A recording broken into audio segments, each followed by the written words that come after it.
mark another game and another good result. They're coming thick and fast at the moment. Yeah, the objective obviously was to win the game. We're trying to get over little hurdles all of the time. Obviously on Tuesday was the first time we had a clean sheet, which was positive. And then the task today was to try and get 2 wins back to back for the first time this year, and we've achieved that. I thought we were in complete control of the game for 80 minutes and then really managed the last sort of 10-15 minutes poorly. So that's something that we've got to learn from, and we're a little bit frustrated with that because I think we've gone from being in complete control to sort of hanging on there in the last minute, which should never have been the case today. But like I say, it's better that we learn from that experience, having got the 3 points. But a little bit disappointed with how we managed that last bit, and definitely something to learn from. And how nice is it to see both the strikers on the score sheet again? Obviously, Alfie hadn't scored in the league before last week and is now 2 for 2. Yeah. And Craig's come in and has got himself 2 as well. So how important is it that they're the ones getting the goal? There's not like midfielders nicking them. It's the forwards are actually doing the goal scoring. Yeah, well, I think it's always important for their confidence. It's always good when your strikers are scoring. Both of them, like you say, on the score sheet today. I thought they both took their goals very well. The first goal was a lovely move from us, actually. We got a nice ball from Joe Ash. Alfie and Gus Scott Morris combined well together, and he's finished it well in the corner. And then Craig's one was all about what Craig does. He hassled the 6. He nicked the ball off him, showed great strength and pace to get away, and a very, very good finish with his left foot. So those two are sort of playing well together up front. I think they are a threat, I'm pleased for them.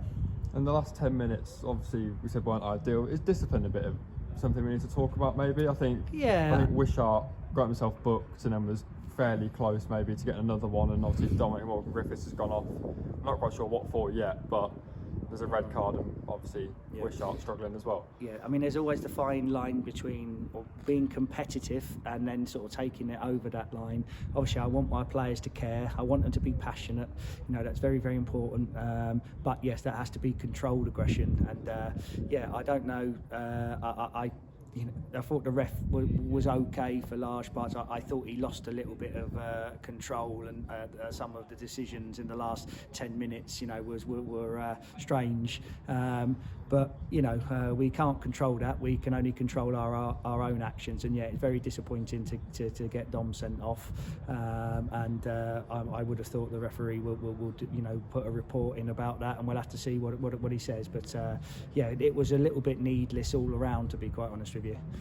And finally, Chris Paul comes on for the last 20 minutes in sort of the 10 position. Is that with a mind forward to Dartford? Obviously, we know that Tariq Hyde can't play, and Samir's not too far off, but not quite ready. So is that in mind for next week? Yeah, it was really. It wasn't. Ty's done a great job for us. We're obviously thankful to Dartford and Steve King for allowing him to come to us.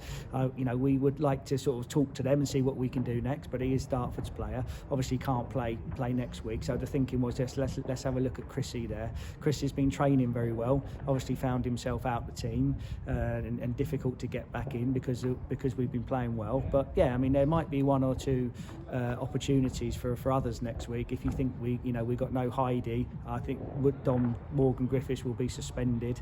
So I need to check Craig Fasson. I'm thinking about the trophy the following week. Yeah. Sorry, yeah. So, but Craig will be okay for next week. So might be an opportunity for 1 or 2 others. But what a game to look forward to next week. We're going to be at home. The next challenge is to try and get our first home win of the season after achieving that 2 back-to-back wins today. But it's going to be extremely difficult. Dartford are top of the league, an excellent side with an excellent manager, and it's going to be very difficult. But it's a really one that we can look forward to. Hopefully we can get a good crowd down at Vauxhall Road. They can support us and back us, and it's a game at home against the top of the table team next Saturday to look forward to. And we are in good form at the moment. I think that's only 1 defeat in the last 7 games. I mean, if you would have said to me when I first came into the club that the first 7 league games we would get 4 wins, 2 draws and a defeat, I would have obviously snapped your hand off. So it's really good. All of the credit must go to the players. They worked ever so hard again today. Game Tuesday, obviously Chelmsford didn't have a game, so we've played Tuesday and come here away from home again today, 2 away games, and they've worked their socks off for the club, for each other, and we've got the 3 points.